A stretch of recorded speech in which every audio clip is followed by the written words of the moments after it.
Hello, hello, hello, my loves, and welcome to EQ with Jah. I am Juwan, your wonderful host with the most.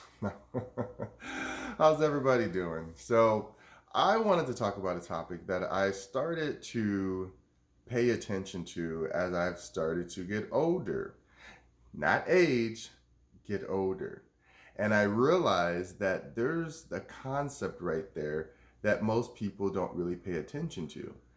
I was sitting and thinking about a time that I had a back injury about a month or so ago, and I woke up one morning and it was so painful that I just felt I couldn't actually stand up. My back was locked, and it felt like I couldn't walk, and that freaked me out. And I started to cry a little bit, like, oh my god, like I can't feel my legs. This is terrifying. And I realized that just over years of trying to appease what other people thought my body should be, that I somehow subconsciously trained myself to abuse my body. And a lot of times, I don't think we really pay attention to how we will use our body and its image for other people's pleasure, but when it comes to our own pain, we run away from it. Have you ever done that moment where, like, you go to stretch and it's like, oh, that hurts? So instead of doing the full stretch, you coddle that side, and then you just get used to coddling it to the point that it kind of becomes decrepit if it's not used. And I've noticed that's where, when I used to work in the nursing homes and stuff, this is why it really was a big deal to me. Like, we're all going to age one day, and we all have the choice to walk into our elderhood gracefully, wisdom, wise, giving back, knowing, or we allow ourselves to become decrepit and dried up and not have been used properly, because our body, its only sole purpose is to give back to the universe. Remember, the body is a connection from our source, which is the earth, ancestors, air, spirit, water, universe, God source, everything. And then fire, the ethers again, that burn and mold all this stuff together and forge new life. This is what the body actually understands. And the body tells me, as I've gotten older, that once you've put in the work, you don't need to break your body down by trying to appease people. What does that mean? I used to lift heavy weights all the time, and it felt great to get big and bulky, and that's good. I'm not saying there's anything wrong with that. But after a certain point of knowing your body, if you start to feel like you're trying to basically break down the natural elasticity and the cushions that protect your bones, if you're trying to get bigger just to impress somebody else at the gym or somebody else outside of you, and you're going to continually crush your body to a point that you don't even recognize it, but yet your health is starting to be affected by it, that's when I think it's time to pull back a little. There's nothing wrong with pulling back and getting back to a place of feeling what I used to call balanced. Like, there's times when, even right now, I had a shoulder ache and my trap is really tight, but I've realized that I can trace where it came from and I can adjust my body accordingly. That's what the body is meant to be used for. It's meant to be used as a tool to help us keep finding ways to carve out new paths and new ideas and stuff to the universe's use. You understand what I mean? The soul is, again, I've said this in the old videos, the soul, it doesn't really know what it's doing either. The soul is a collection of consciousness that have come, or what I feel believe have come from our ancestors, who now realize, hey, I have another journey to complete. May that be intergalactic or caveman, whatever. The point is that this is an energy that has existed before us, and our ancestors have always used their bodies as a tool to get closer to God's source.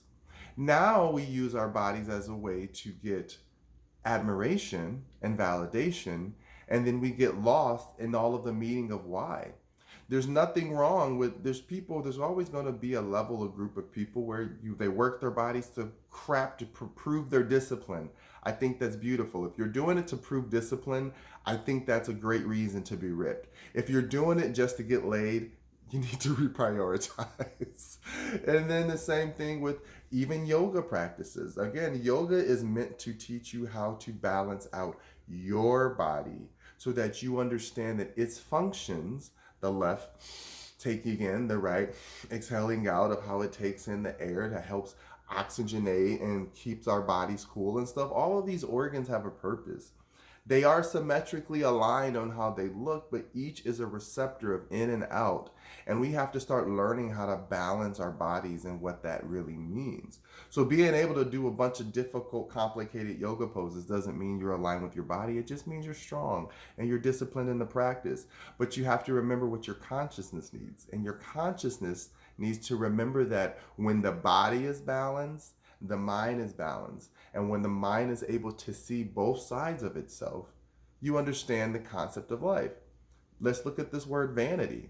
Vanity can go in many different ways. It's a spectrum. Vanity is loving and the appreciation and beauty of looks and knowing how to take care of it, which can go way too far to extreme body dysmorphia. If may you be happy about it or not, it's still an extreme of beauty and vanity, because you're so focused on looking like this thing. That are you serving your sole purpose trying to look like this thing? I'm happy that you decided that you want to do that, but you still have to ask, what purpose am I serving besides my own happiness? And if that's all you need, great, then keep teaching that. But if it becomes about doing it to just be on the outside, then now you're just living off of some linear system of, you think you're better than me, so I'm going to be the opposite of you. That keeps us stuck in that whole, the lesser of two evils. Just choose your own balance and continue to be that while giving something back to your conscious human beings and conscious living animals and things around us that give us life. The living land is life, so we have to respect that and find a way to balance that. So what am I yammering on about? I've noticed that when I started to pay attention to the things that weren't synchronized in my body, I started to feel my health a lot more. Because then when I was like, why do I always have sinus issues? Well, I was eating a lot of it. Even being a vegan, you can still create a lot of mucus. I still ate a lot of sugar, even if it was brown sugar, even if it's refined or whatever, the best, if it's agave nectar, whatever. It's fruit is not going to do anything. Fruit is, fructose, it breaks down, it works with the body, but I was still eating a level of processed sugar that I did not realize, and certain types of carbs that were creating mucus. And for me and my body type, it was creating an imbalance in my breathing, which was creating an imbalance in why I was getting how much oxygen and how I was getting headaches. And so once I started to figure that out, I was like, oh, here's the type of diet my body works best with. It just so happens being vegan works best for my body type. Whatever you choose is your choice, but I always say choose the healthiest option for you so that your body functions to its fullest purpose so that you can get aligned to your passions. I'm not here to judge anyone, because I'm the type of person where I keep fit to know that I'm fit, and if I get stronger and it looks great on the outside, great. But I like to know that my core is strong. I can handle my own body weight. I can lift and stretch myself out of any position, because that to me, essentially, in a real life or death situation, which I've been at a couple, knowing how to bear your own body weight and lift it out and pull it out of weird angles is very important.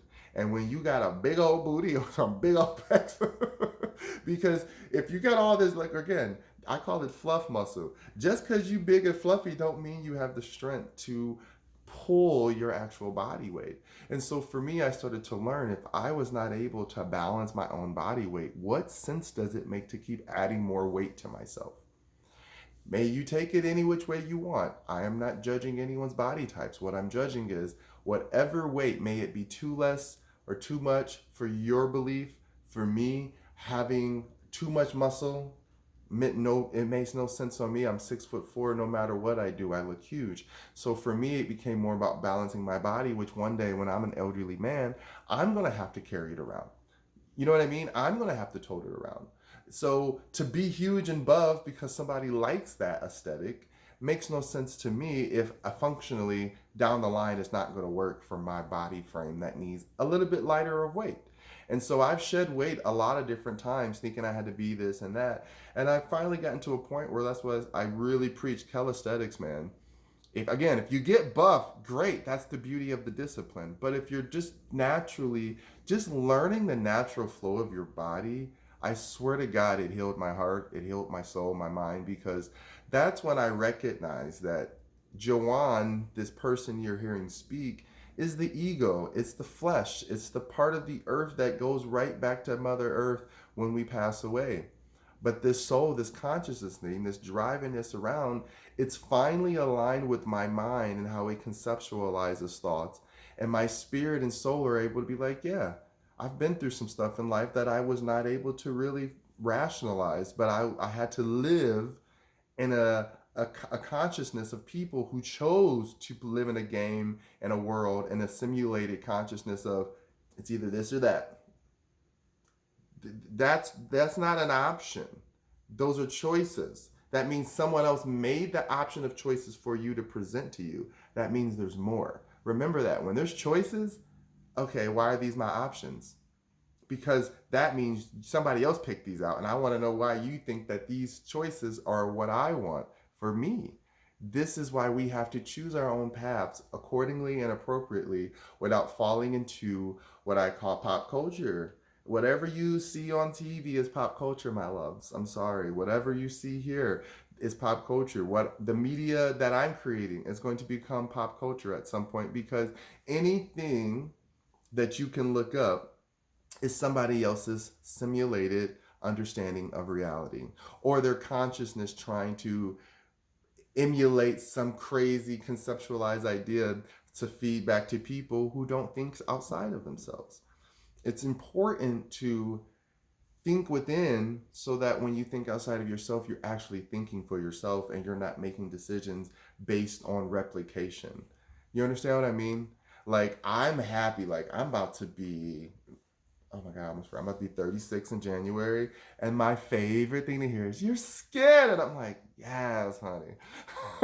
Because I realized a long time ago, I love my skin. And it doesn't have to get all crappy and dried out and gross looking and weird because I choose to let it get wrinkly. I'm not saying wrinkles are gross and bad. I'm saying if I choose to stop taking care of my skin, it's going to get crappy looking. Period. But if you take care of your skin, you're going to get natural frown lines, you're going to get natural creases. That's normal. But you can still have a nice, healthy complexion for your complexion. You can still have nice, healthy skin for yourself. But it all starts with understanding that the body is a vessel, it's a tool, and it's meant to be appraised and appreciated by you, not by the outside world. The outside world validation is cute and it's nice, but appraise your value of yourself and say, I'm worth this much to my health, because I know one day I'm not going to be able to function like I used to. You know, I'd rather know that I had a back issue and I was able to become conscious of it and work on it so that now it's just going to get stronger and I'll be good, versus just saying, ooh, I got back issues, and then putting all of the guilt and shame on my body for my body to feel like it's choice and fault to be this way. The body's like, I'm ready to upgrade at any point. You just have to put in the energy. And if the soul's like, no, then you're not aligned and you're going to keep living for a world that tells you your value and how you should value you. So really start just allowing yourself to say, all right, I want to do this up until a certain point because I like to be cute. There ain't nothing wrong with that. But then once you get to an age where you're like, okay, but why do I want to be cute? Because I appreciate my health. I appreciate what I look like. I appreciate feeling like I look good. That's a reason. It doesn't have to be anybody else's reason but your own, but do it so that you know you're putting the projection of your body and your energy out there that you respect and you love, and not some replication of somebody's weird, dirty little desires. Anywho, I hope this video made sense. Stop running away from your body. If you feel pain, discover where it's coming from. If you feel discomfort, find the balance. If it doesn't feel right, then don't do it. But still ask questions so that you can understand who you truly are as a human vessel on this earth. And then your soul consciousness will remember who it was and what it was meant to do. And you will align, I promise you, to every passion and desire you ever wanted. And you'll be happy. I'm so happy with myself at this age in my life because it's the healthiest I've ever been physically and mentally. And that's a beautiful place to be. All right, I love you guys as always. Check me out on all my social media platforms, my website, epicinity.org, where I've been pumping out the blogs. All right, guys, I love you. Besos.